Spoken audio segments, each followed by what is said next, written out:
హరి ఓం. తేదీ 19/9/25 శుక్రవారము. శ్రీకృష్ణ పరబ్రహ్మణే నమః.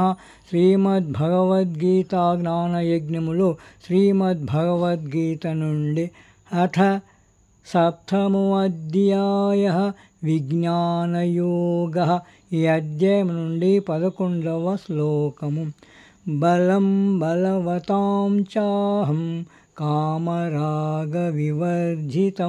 ధర్మవిరుద్ధో భూతేషు కామోస్మి భరతర్షభ. తాత్పర్యం: ఓ అర్జున, బలవంతులలో అచంచలమైన బలమును నేను, సర్వజీవులయందు ధర్మ విరుద్ధము కాని శాస్త్రసమ్మతమైన కామమును నేను. గోపాలకృష్ణ భగవానికి జై.